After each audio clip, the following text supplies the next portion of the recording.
Neil from Essex here today with Rob from Bow Creek Farm. Rob, tell me a little bit about your farm. What do you guys do? So my wife Amy and I farm about 350 acres. We raise registered Red Angus cattle, and we direct market the beef from those cattle to several local hotels, restaurants, and we have an on-farm retail store. So we're going to jump in the cab with Rob and Amy today. We're going to do a little bit of riding around the field, talking about a little bit of life, a little bit of equipment, but also kind of some of the unique and what I think are really interesting ways that you guys run your business. So join us here today. Maybe we'll all learn a little something together. Essex, a helping hand with your land. When we first started, we were only really baling hay, and the cattle were kind of more of a hobby than anything. Sure. In 2008, we started increasing our number of cows, and then by 2010, I kind of got the idea that I wanted to try to direct market the beef to capitalize more on the end product. Yeah. And we reached out to the Hotel Hershey, and we started. The first year, we sold them 15 animals in 2011. And then by 2012, we were providing them with around 40 animals a year. And we kind of just did that, more as a part-time thing up until 2018. And then in 2018, we built a store on the farm, and we began to selling to retail to customers. And I think it was really fortunate that we did, because in 2020, with COVID, we may have gone out of business if we hadn't done that, because all of our, at that point, 75% of our business was to food service. It was to trodes, to the restaurants, and then nobody's there. Yeah. So we were processing like 6 or 7 animals a month at that time, and all of a sudden everybody shut down. Like, we thought we were going to have a disaster. But then, as it turned out, we were able to redirect every single one of those animals to retail. Okay. So prior to that, like I said, 75% of our sales was to food service. Well, then in 1 year, it shifted to nearly 100% direct to consumer. Prior to COVID, we had 300 customers, and at this point, we're nearly at 1,000. But in 1 year, we went from 300 to 700 customers. So, I mean, we were very fortunate in the sense that we were able to redirect the same product to a whole different group of people. So when you say you have 1,000 customers, are you predominantly selling pre-packaged stuff at the farm store, or are you selling a half a beef to somebody's family? No, for the most part, it's by the cut. It's almost all by the cut, because it's all USDA inspected, because it had to be, because the majority of the product was going to restaurants, and country clubs. So we were having it all USDA inspected. So we're able to break it up into cuts versus selling shares of an animal, like quarters and halves. So that's the majority of our business is that. So the farm store then is at the end of the lane of your it's right in the barn driveway. Yep. And so you maintain business hours there and have somebody staffing at it most times, or? We're open for walk-in business Thursdays from 1 to 6 p.m. and Saturdays from 9 a.m. to 1 p.m. Okay. But in addition to that, on our website on bowcreekbeef.com, you can place pickup orders where you can pick up beef 6 days a week. And we use Square for our point of sale. Okay. So we can text or email a customer an invoice, and we can put their product in a cooler for the time that they want to pick it up. That's really interesting. Yeah. So you can kind of limit the hours that you have to staff that and keep that open by allowing people to sell online or buy online. Yeah. So and it enables us to get out in the field and do things, take care of cattle, feed cattle, bale hay, where we can't be at that store for 6 days a week. Doing this business and being a small farmer, and I say small by the amount of sales that we bring in every year, we have to get $1 from everywhere we can to actually survive. So and our time is included in that. Like, we have to be able to be producing all day long. The two of us running a farm that's almost 350 acres on 3 different farms with over 100 head of cattle at one time. It's a lot of hours that have to be spent doing other things, but it really does help to have have that online system like kind of happening behind the scenes that I don't even have to think about. Yeah. We're out here making hay in a field that's going to your beef cattle, that's going to feed 1,000 local families, and that's all done by effectively 2 people. Basically, but it is an awful lot of hours, and it definitely, we're on our to-do list is definitely hiring an additional full-time person in the next year.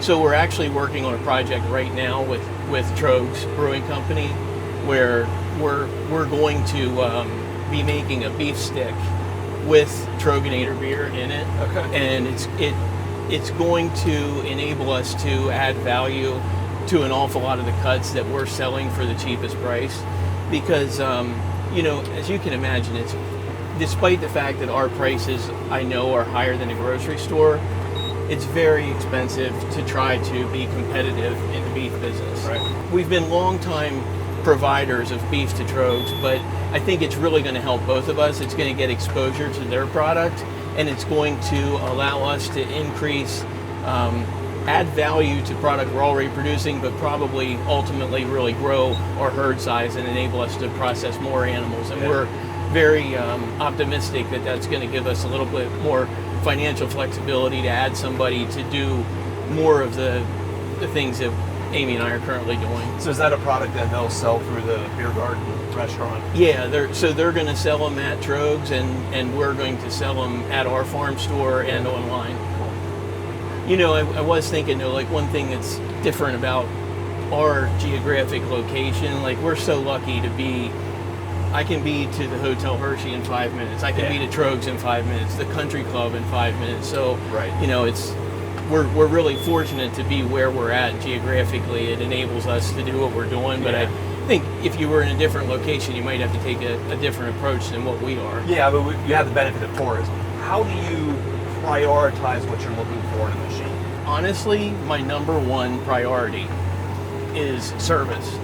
And knowing that if that piece of equipment breaks, that somebody's going to keep me going. Right. And I mean, honestly, that's why, you can ask any, that's why I buy almost everything from Essex. Because when something breaks, I know it's going to be fixed.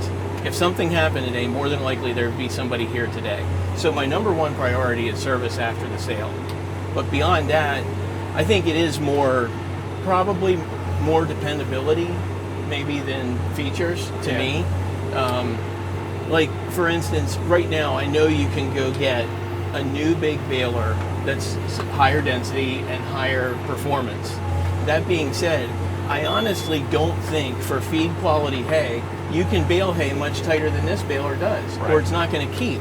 So if I was baling mulch or I was baling corn fodder or wrapped hay, I might be in the market for a baler with additional features. Sure. But at this point, this thing gets the job done for me. It's extremely dependable, and if something does happen to it, I know it's going to be taken care of. Right. We can't afford something to break. We can't afford. We do have used equipment, but we've sort of had a mentality that used equipment really isn't the best idea because of those downtimes that can happen, and they're really just unproductive.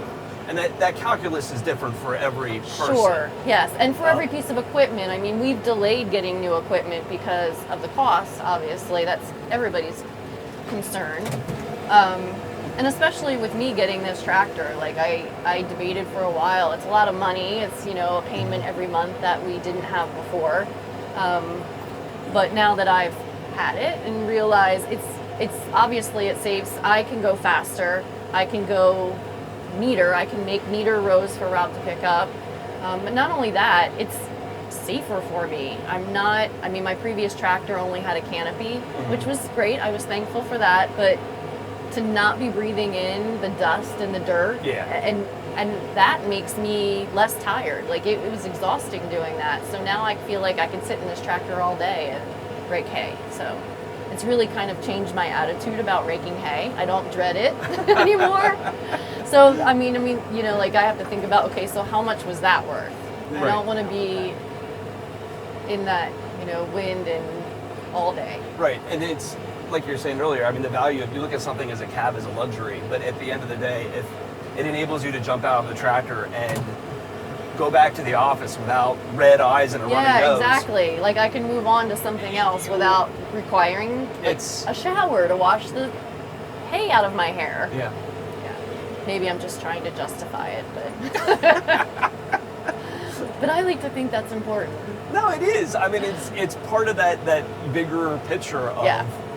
you know, of how you guys make all of this work. And I'm always the one to kind of point that out, is the quality of life. Like, Yeah. it's important to think about, you know, being a farmer, it's hard work. It's long hours. You know, you've got to fit in that quality of life anywhere you can. Yeah. So in the scope of your day is Bow Creek Farm. What is most of your time spent on? Actually, people would probably be surprised by that. Obviously, I help out around the farm. I'm helping to rake hay today. I'll help somewhat feeding every morning, especially if Rob is away or something like that. But most of my day is actually spent filling beef orders Okay. and working in the office doing paperwork and computer work. People might be surprised with that, with farming, how much paperwork and work on the computer there is to do. Some of that, much of it is just work selling our beef, sending emails to customers, paying bills, invoicing. But we keep a lot of records for our cattle, records like how much they ate, what we're feeding them, any medications we've given or treatments. A huge scope of stuff that has to be done. Do you have any kind of like trick that you use to plan your day? No. Are you a notepad person? Oh, I'm a notepad person. I'm a sticky person. Okay. I have stickies all over the place for everything. And an alarm person. I set alarms on my phone to remember to do things. Yeah. It's kind of difficult working with your husband can get tricky. You know, working with anyone closely for a long time can get tricky. Yeah. I can relate to that. Sometimes it's difficult when, you know, I have a list of things that I know I need to do that day, and then Rob has a separate list. It's sometimes hard to coordinate those things. Yeah. But, you know, because especially with cattle, things pop up that you're not planning. You know, cattle get sick, you know, things like that. So they often put a wrench in the day. Yeah. But I think the favorite thing is those opportunities that I get to actually work with cattle. Kind of reminds me why I love all of this to begin with. It's just fun to get to interact with them. Yeah. It's probably one of the most stressful things I do. You don't realize it as you're working cattle. You know, you think even if everything's going great, when you're finished, you're exhausted. And it's because you're mentally thinking about everything that probably could go wrong, especially since you can't control their behavior. Yeah. But so that's probably like the most rewarding, because I don't always, you know, like if Rob says, hey, this animal's limping, we got to go try to get him in, or it's not necessarily the most fun message to receive. Right. So I guess it wouldn't be the most fun at the moment, but when you're finished and after you've done it, it's pretty rewarding. How long do you guys usually have animals for? Well, cows we'll have generally until they're anywhere from about 10 to up to like 16 years old. So they'll be with us for quite a long time. Their calves, they'll either be put back in our herd as breeding animals, or they'll be put in our finishing barn to be finished for beef, or we'll sell them to other people that are looking for genetics to improve their herd. Okay. So you had the animals more than long enough to learn their personalities. Yes, yeah, definitely. We certainly have a lot of cows with some personality. Not all of them. Some of them don't really like interacting with us so much, but there are a few that do. Yeah. You and I have something in common. What's that? We wear Crocs when we run equipment. So I have decided that I like to be comfortable. Yeah. Yeah, so You know, make sure I'm... I do the same. I go out and I'm going to go out and eat dinner, and usually after dinner it becomes my tractor time. It's easy just to slip something on your feet, and if Yes. you're just driving around, you don't need Yeah. No, like I fancy don't. I boots. mean, I'm not. Maybe if I were handling the equipment outside or like gonna fix something, but I'm not. I'm Yeah. sitting in the seat, and that's it.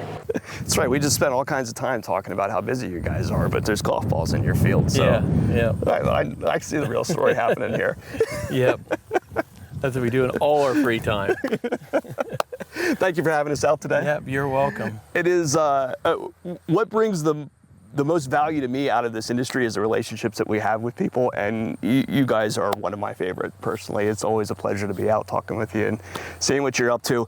And I think you are an inspiration to so many other farmers in the ways that you guys have utilized so many different smart technologies and teams and thought processes into your business. It's awesome to see. So thank you for sharing. So, Yep, you're welcome. if you're shopping for a piece of equipment and we can help, or if you have parts or service needs for a machine you've already got, give us a call at Messick's. We're available at 800-222-3373 or online at messick's.com.